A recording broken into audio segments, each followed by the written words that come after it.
Eccoci arrivati ad una nuova puntata di Domani è Domenica. Partiamo subito un po' energici e sento un profumo che proviene proprio dalla cucina e allora io non posso che raggiungere la nostra cantachef. Song francese vengo da Parigi. E brava! Questa è la mossa! È la mossa! Angelica! Amore mio, buongiorno. Come stai?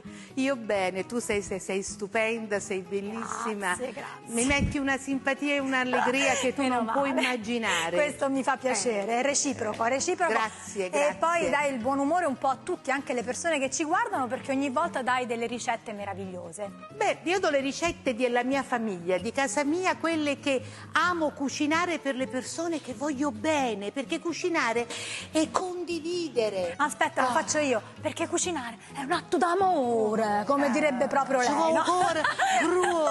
Gruos.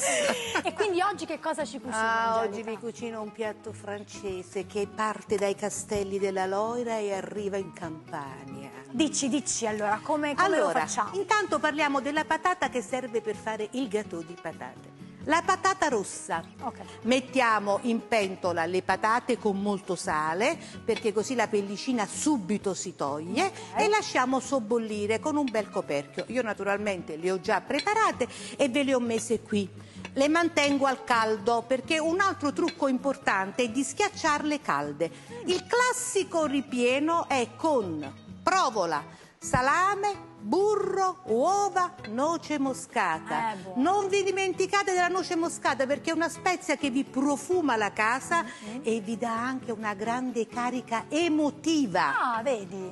Poi io mi sono accorta, girando l'Italia, che in altre regioni preparavano dei gâteau diversi. Diciamo che erano dei tortini di patate. Guarda, infatti ti faccio vedere in uno stampino così, e per la domenica è fantastico. Carino. Perché tu ne fai di vari gusti e quindi diventa una cosa molto buona. E li possiamo fare con i broccoletti e la provola, li possiamo fare con i funghi porcini e il...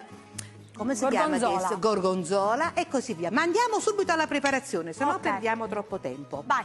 Allora, la prima cosa, come ti ho detto, prendiamo uno schiacciapatate, mettiamo subito, guardate le patate, devono essere fumanti. Guarda Samantha. Io in genere uso la forchetta, però va bene uguale. La forchetta, guarda, ti posso dire una cosa, che mia nonna, che era una super esperta di cucina, appunto il gâteau lo faceva con la forchetta, perché voleva sentire i pezzettini. Guardate com'è bella la patata, guarda. Devo dire che è molto più semplice, certo. Così, è un attimo. Così è molto più semplice. Sì. Quindi andiamo...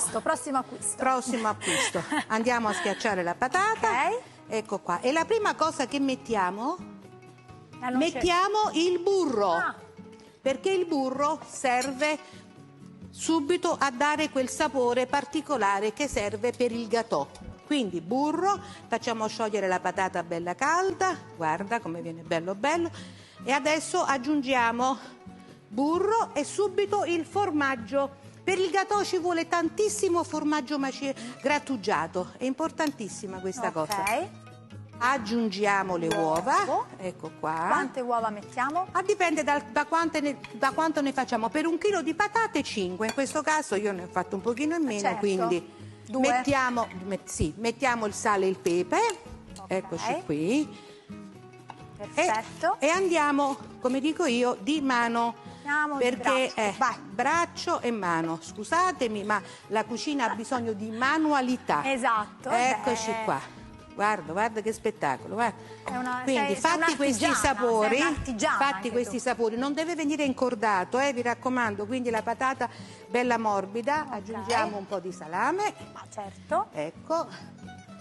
Poi a scelta, voglio dire, possiamo mettere anche le verdure. Possiamo mettere varie cose. Ora abbiamo scelto il salame in questo caso. Fatto questo, vedi, è quasi pronto l'impasto, perché il burro, vedete come deve venire? Non deve venire una cosa dura, ma deve essere morbido, perché deve essere soave il gâteau. Suavemente io ho già imburrato una teglia, però vi voglio far vedere un'altra cosa, vi voglio far vedere il tortino come lo faccio.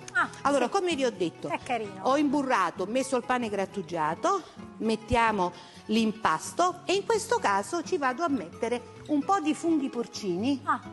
Ed è veramente speciale, questo l'ho mangiato in Friuli, pensate, questo tortino, un po' di funghi porcini, io faccio tutto con le mani, ma è giusto che sia così. Ecco, vado a ricoprire ancora con altro impasto. Quindi facciamo il cuore con il cuore di funghi, praticamente. Con il cuore di funghi. Ok, poi sopra, per fare quella crosticina allora, deliziosa. pane grattugiato e ancora tantissimo formaggio. Quindi praticamente la crosticina così viene. Così viene. E guarda pure che ci vado a mettere una puntina un pezzettino di burro. Certo. Questo è il tortino, lo potete fare in vari modi, come vi ho detto, con i friarielli, con la provola, con i peperoni, a vostro gusto. E questo va al forno quanto allora, tempo? Al forno sempre 170, mai fuochi fortissimi, temperature altissime e ve ne accorgete quando è pronto? Sì, quando sentirete un profumino che inebria tutta la cucina. E poi c'è quella crosticina sopra. Questa è la verità. Bello, bello, bello e buono. Ma ce l'abbiamo un risultato finale proprio. Possiamo farlo vedere? Io ti ho preparato, come al solito, un cuore che è tutto per te. E sopra mi sono permessa di mettere un tortino appunto con delle fettine di provola, perché anche l'impiattamento è molto importante, molto. Noi teniamo conto di tutto. Grazie Angelica, come sempre. E buona domenica a tutti. Sì, buona domenica, buona, proprio buona dopo questo gâteau come l'abbiamo chiamato. Grazie Angelica, adesso io mi devo trasferire da quest'altra parte perché